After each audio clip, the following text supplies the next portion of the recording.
אבל זה לא קרה. כי ברגע המכריע קמנו כלביא, נעמדנו כארי.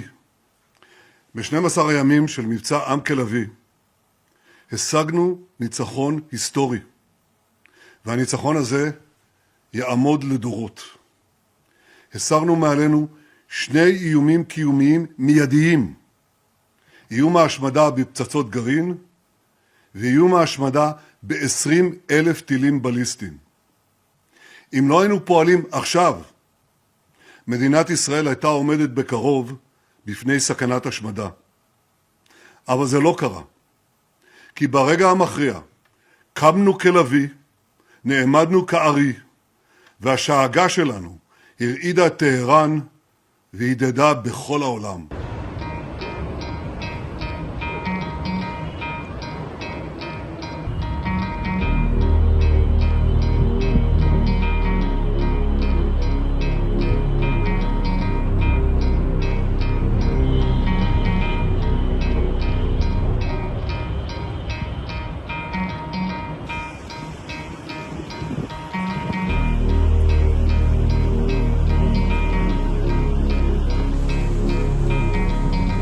בכל הפעולות המזהירות שלוחמינו ביצעו, הורדנו לטמיון את פרויקט הגרעין של איראן.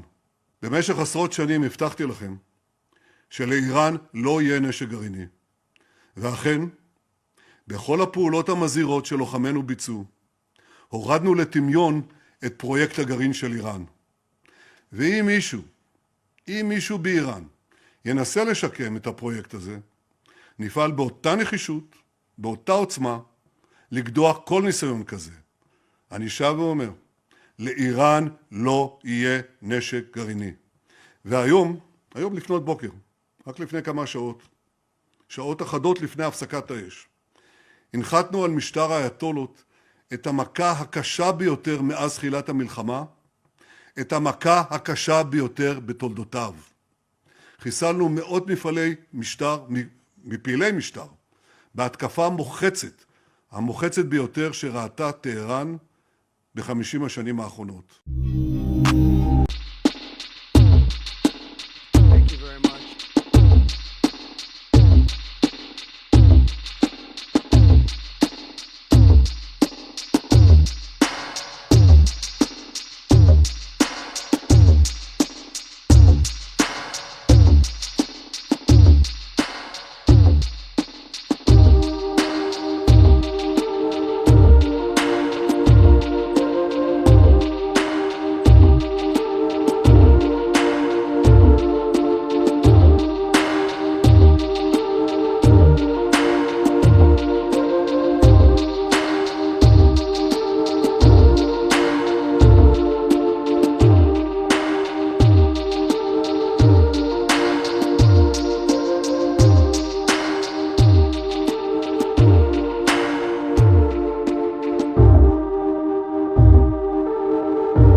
Saya Tifa Solesa.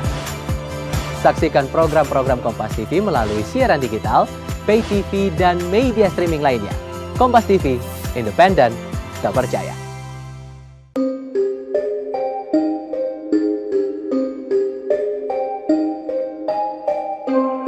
Bölgemizin barış ve huzuruna yönelik büyük bir tehdidin fitilini ateşlemiştir.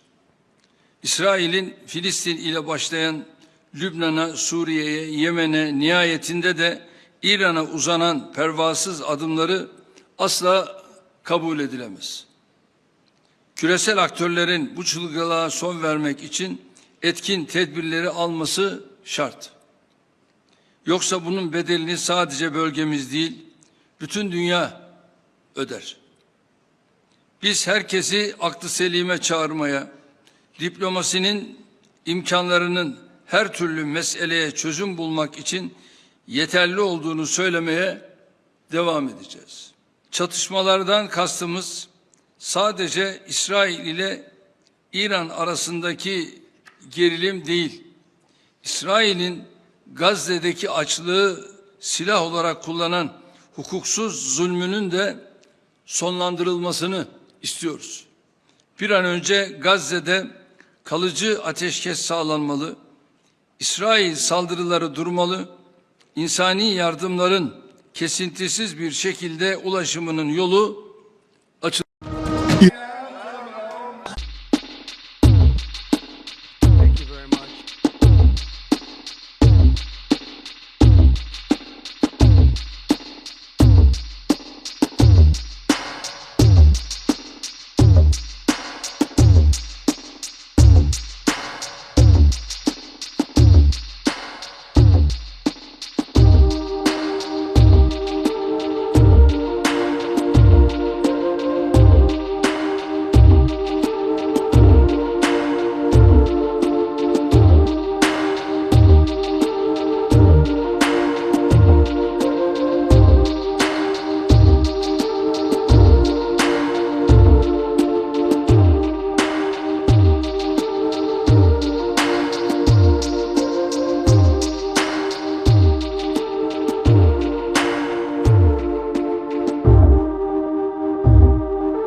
از شأن ملت ایران به طور تمام قد دفاع کنه. من برای همین امروز اینجا اومدم. یک نمونه از اونها را به دنیا خواهد آورد.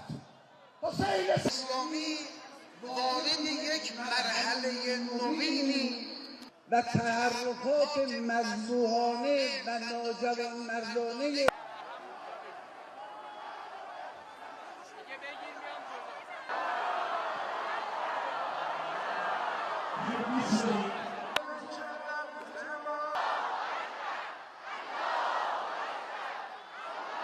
از شأن ملت ایران به طور تمام قد دفاع کنه. من برای همین امروز اینجا اومدم. دلیل نداشت امروز بیام. فقط اومدم بگم که اون چه که فرماندهی کل قوا میفرمایند ما میگیم اطاعت. هر چی که هست ما حمایت میکنیم. برای حمایت اومدم.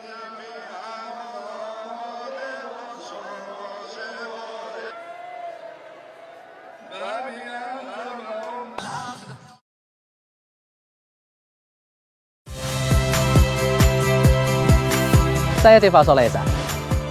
Saksikan program-program Kompas TV melalui siaran digital, pay TV, dan media streaming lainnya. Kompas TV, independen, terpercaya.